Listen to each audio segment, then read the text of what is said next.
Alrighty then.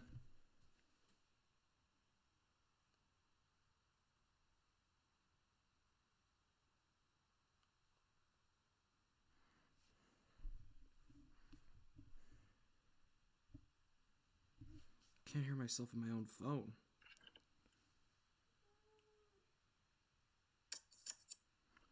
Okay, I can hear it now. Alrighty then. Alright, so there's two people in the chat right now, except one of those people is my phone. So yeah. Alrighty then. Let's get on with it. So I just saw Renfield in theaters. Like, I got back from it like a few hours ago, went with my friend, and so yeah, we had a good time. So I'm gonna review some of the stuff I liked about it and the stuff that I also did not like about it, but I will, of course, go over some stuff. So, anyway, people. So, first off, this is a spoiler stream. So, anyway, please leave in case.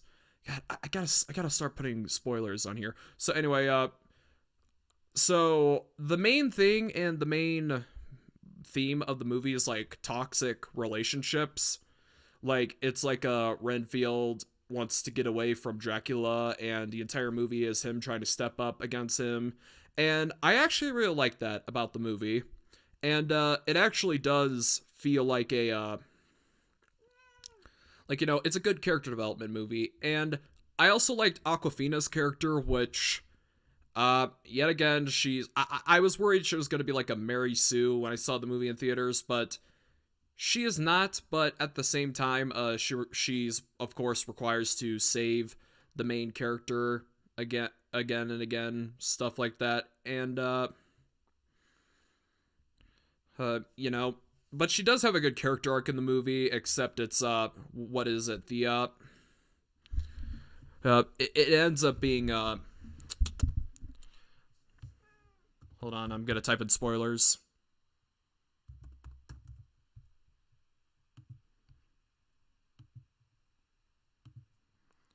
And pin. All right. So anyway, another thing I would like to mention. My cat's just meowing like she's right under me. Hey. Uh like Aquafina's character does have a good character arc, except it's the dead parents cliche and stuff like that, which is really annoying. It's a cliche I heavily despise. Like people like the Nostalgia Critic and everyone else likes to bitch about the liar revealed story, which there's so much worse cliches out there and stuff like that. But yeah, well they're not terrible cliches. It's just that it's just that oh, they've been so overdone. Like I want to see something new. This is my main flaw with the Mario movie. One of my main flaws. But anyway, what else? I really like how in the beginning of the movie they pay tribute to the original 1931 film, except if the movie takes place after that movie, like decades after, like shouldn't the writers know that both Dracula and Renfield died in that movie and stuff like that? My cat's just saying no. All right, come on. All right, chat. All right, one person in the chat. If you can hear my cat, just.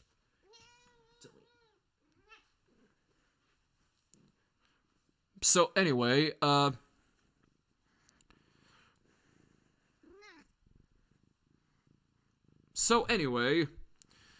to the movie itself. Like this is more of a nitpick. Like I kind of wish they used like the actual footage from the film. I like that they got all the actors to reenact all the scenes. Like Nicolas Cage, like regardless if people take him seriously or not, like he's actually good casting for Dracula because he actually does look like Bela Lugosi. He's got the same head shape, he's got the hairstyle, he's got the makeup on. It's really good.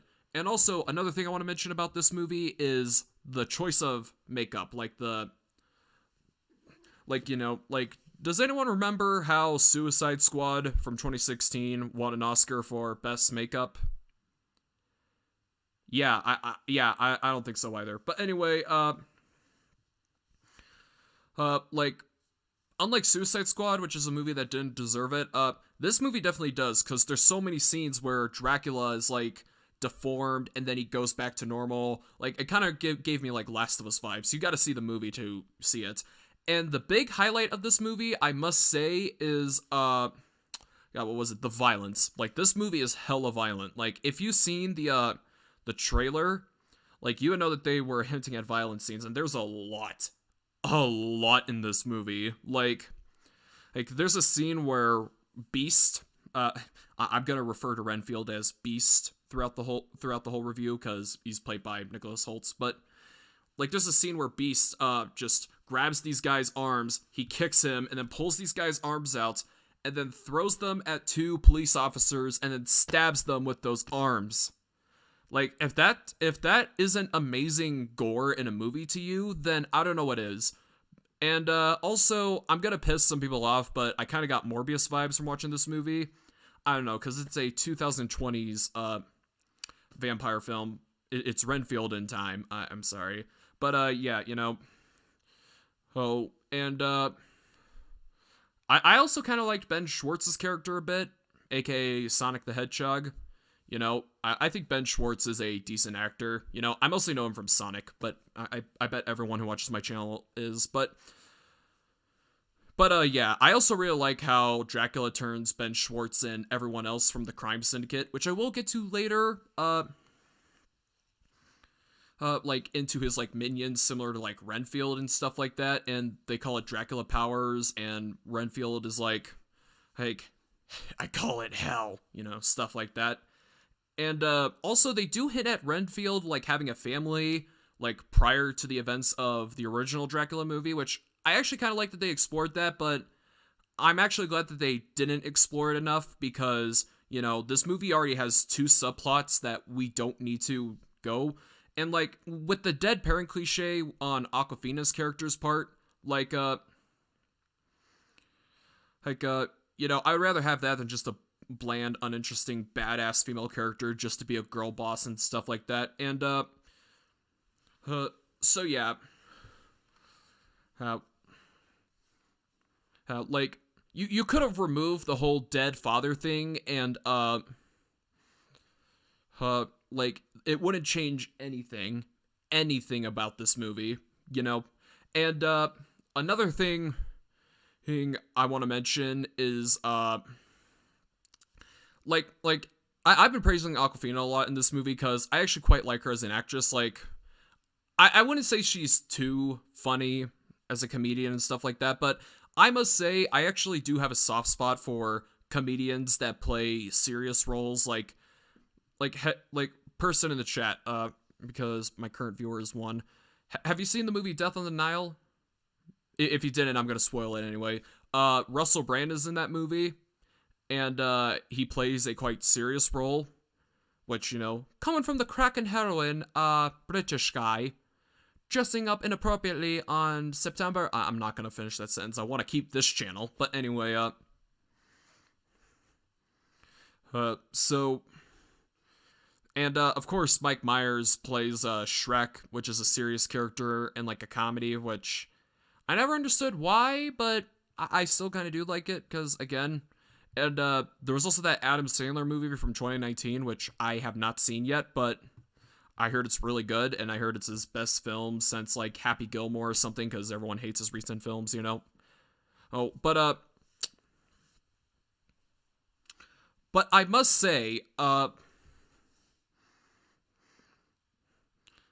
like, so yeah, Awkwafina's performance, anyway, the drug cartel part, I was initially against the whole criminal organization thing, but then I'm like, okay, like, how are we gonna drive the plot forward? Like, we need these people to, like, you know, have an awesome climax and stuff like that.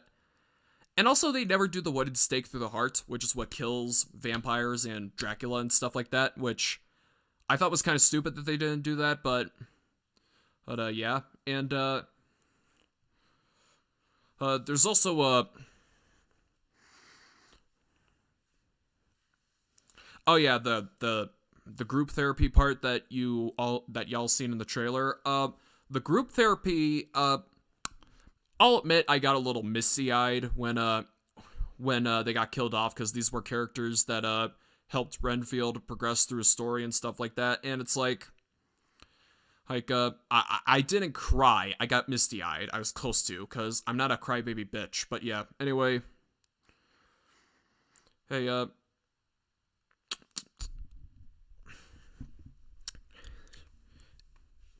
I'm still thinking. Yeah, I pretty much don't.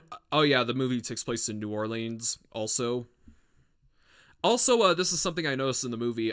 In the club, in the New Orleans club scene, like in the entrance, like there's actually like a head bust of the Invisible Man. So yeah, it's like so this movie also kind of gave me like a bit of Descendants vibes, because it's about it like instead of it being about the descendant of a villain, it's about like the servant of a villain. And so yeah, I was also really concerned about this movie because it was labeled as a horror comedy, and I do not want to watch a comedy based off of Universal monsters made by the Universal company who created all these characters. Well, they didn't create them, they just create the iconic versions of all these characters. And so yeah, oh, but some of the jokes landed, some of the jokes did not. Like, I definitely really laughed at the end when okay, spoiler alert, they bring back the group therapy from the dead, and they actually use Dracula's blood as like a, like, how in like meetups they have like those food stands, like they actually have Dracula's blood in like a jar labeled Dracula's blood. That was so dark, and it's funny. Like, I kind of have a soft spot for dark comedies. And also another thing I want to mention is that when I saw this in the theaters, there was a trailer for, God, what was the movie called? The Voyage of something, I don't know. It kind of gave me Nosferatu vibes, but like I kind of thought that they were going to do a Nosferatu reboot, but it's not. It's like a movie that takes place during the slave trade, and there's like a token black dude, but overall, oh, I'm kind of looking forward to that movie. And I think okay, I'm not going to jump to conclusions. Like, I'm more open to watching like violent movies now. I mean, I have been for a long time, but I'm still not the biggest fan of the horror genre. I'm more of a fan of like light horror, like Megan and stuff like that. I saw Megan earlier this year. I enjoyed that movie. And yeah, the Five Nights at Freddy's movie is also coming out this year. I know that it's going to be exciting for all you furries in my audience. And yeah, a lot of people are criticizing how the FNAF movie is gonna release both on Peacock and in theaters, which I could kind of see why they did that, because like, Peacock needs more subscribers. But I mostly bought Peacock for the Universal monster films, which they're only on Peacock for a certain time of the year, like like one season a year, like during October, during Halloween season, which I think is stupid, because like Peacock is owned by Universal. Universal created these iconic monsters in these movies. Like, why not keep them all year? It's stupid. So yeah, anyway, before I end the stream, does anyone want to say something? Current viewer number 1.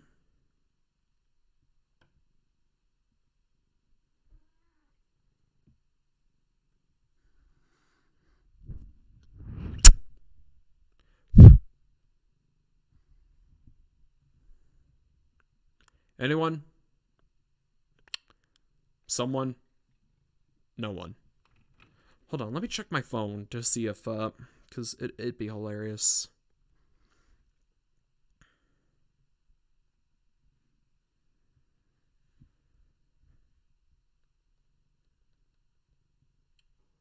Someone? No one. Hold on, let me check my phone to see if, because it'd be hilarious. Alright, I guess I'm going to be ending the stream. So, yeah. See you guys. Lucky little kitty.